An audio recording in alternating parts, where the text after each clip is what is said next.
Agama ini kalau dijalankan sesuai dengan sunnah Nabi SAW, mudah, simpel, murah.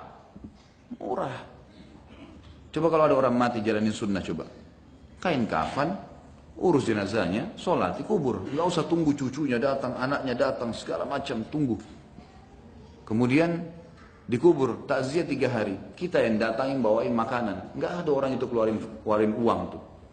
Murah sekali. Nggak ada biaya itu, orang yang lagi sedih nggak keluarin duit. Coba kalau lakukan perbuatan yang tidak sesuai dengan sunnah.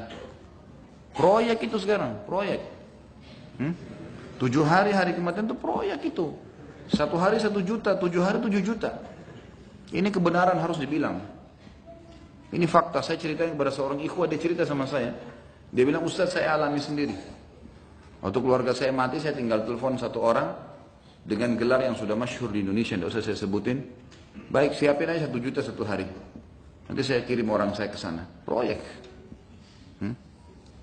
Jadi orang-orang yang terganggu dengan dakwah sunnah ini, orang-orang yang punya proyek di belakang dakwah ini.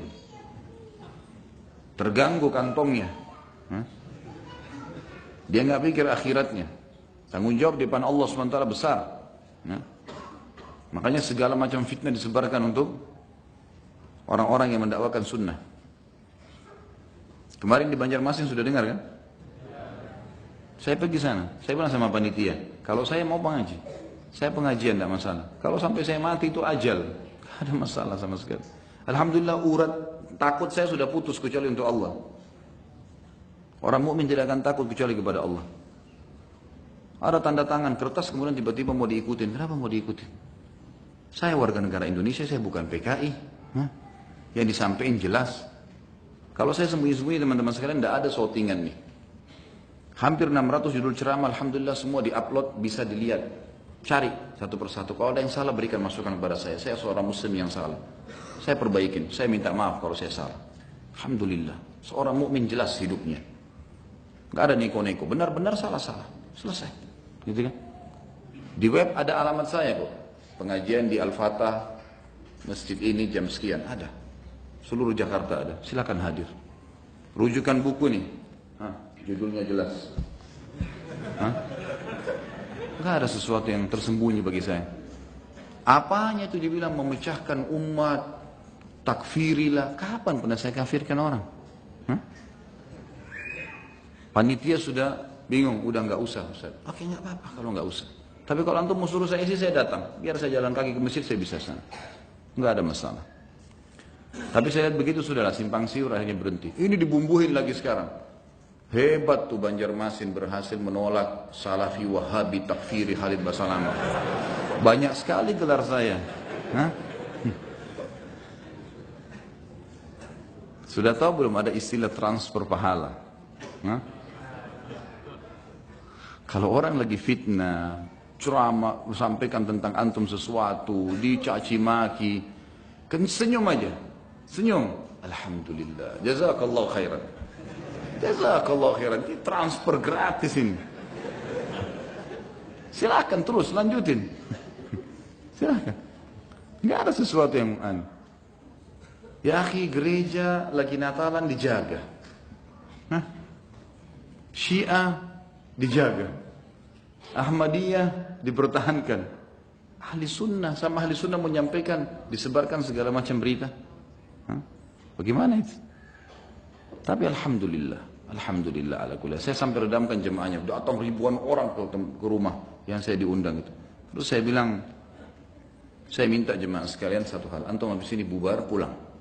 Jangan merasa ini kekalahan, ini sebuah hal yang buruk. Ada biasa.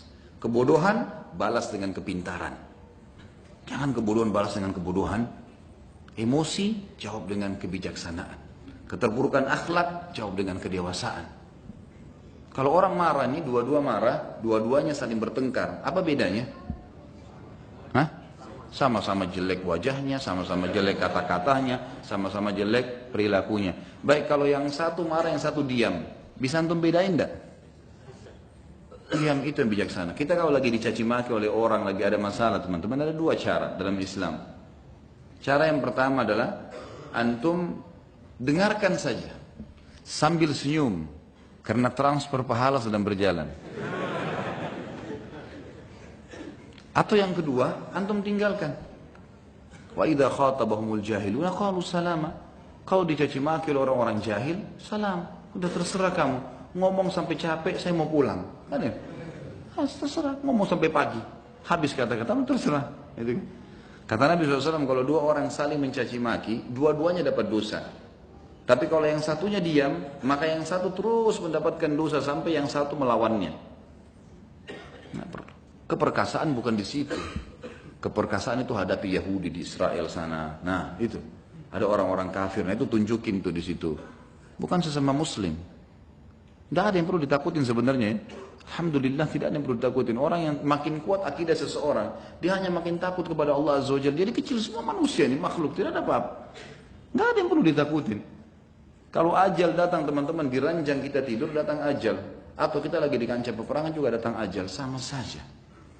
Orang mukmin tahu, teorinya sudah jelas. Sampai kata Nabi SAW, demi jiwa yang Muhammad dalam genggamannya, seseorang di antara kalian lebih dekat dengan surganya daripada tali sendal kakinya. Ini kalau antum istiqamah di sini, jaga. Perintah-perintah Allah jelas, perintah Rasulullah SAW jelas. Kerjakan diperintahkan, tinggalkan jangan mati demi Allah masuk surga. Tinggal tunggu mati kok. Selesai. Lebih dekat dari surga, dari tali sendal kita sendiri. Dan demi zat yang jiwa Muhammad dalam genggamannya, kata Nabi SAW, seseorang yang lebih dekat dengan neraka daripada tali sendalnya. Zina, diskotik, mabuk, pulang tabrakan, masuk neraka. Lebih dekat dari tali sendalnya sendiri.